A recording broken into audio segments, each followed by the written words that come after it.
ஒரு பொண்ணுக்கு டெலிவரி ஆச்சுன்னா எல்லாரும் காமனா கேக்குற கொஸ்டின் என்ன தெரியுமா? பையனா பொண்ணா, என்ன பேபி, எப்படி கேட்பாங்க. சிசேரியனா நார்மலா.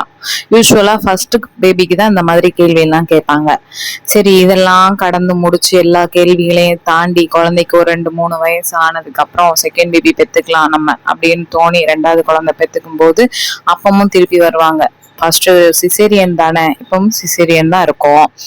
இப்ப என்ன குழந்தை பிறந்திருக்கு, இப்பவும் பொண்ணா, 2வதும் பொண்ணா அப்படின்னு சொன்னதுக்கு அப்புறம் 3வதா அவங்க கிட்ட இன்னொரு கேள்வி இருக்கும். என்ன கேள்வி தெரியுமா? ஃபேமிலி பிளானிங் பண்ணிட்டீங்களா? ஏண்டா, இங்க ஒருத்தி ஆபரேஷன் பண்ணி படுத்து கிடக்கனே, எனக்கு யாராவது ஒரு ஹார்லிக்ஸோ பூஸ்டோ வாங்கிட்டு வரணும், பழம் ஏதாவது வாங்கிட்டு வரணும்னு தோணுதா? பிற பிறந்த குழந்தைக்கு 1 வருஷம் கழிச்சு போட வேண்டிய ட்ரெஸ் முதற்கொண்டு வாங்கிட்டு வர்றீங்கல்ல.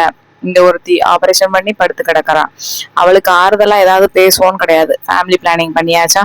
ஏன் இந்த கேள்வியெல்லாம் உங்களுக்கு தெரிஞ்சுக்கணும்னு இவ்வளவு ஆர்வமா இருக்கு? அடுத்தவங்க பர்சனல் லைஃப்ல என்ன நடக்குது ஏது நடக்குதுன்னு மூக்க நுழைஞ்சு பார்க்கணும்னு இவ்வளவு ஆர்வம் எதுக்கு? சரி, பெரியவங்க தான் கேக்குறாங்க, அவங்க மென்டாலிட்டியே அப்படிதான் இருக்கும் அப்படின்னு பார்த்தா, மேரேஜ் ஆகாத சின்ன பொண்ணு முதற்கொண்டு ஃபேமிலி பிளானிங் பண்ணிட்டீங்களான்னு கேக்குது. ஏம்மா, நீயும் படிச்சிருக்கல்லம்மா, இத எந்த கேள்வி கேட்கணும் கேட்க கூடாதுன்னு தோணாதா? இதெல்லாம் கேட்டு நீங்க எல்லாம் என்ன தெரிஞ்சுக்க போறீங்க? அடுத்தவங்க பர்சனல் லைஃப்ல நடக்கிறதெல்லாம் கேட்டு தெரிஞ்சுக்கிட்டு என்ன பண்ண போறீங்க? குழந்தை வெயிட் என்ன, அது என்ன, இது என்ன?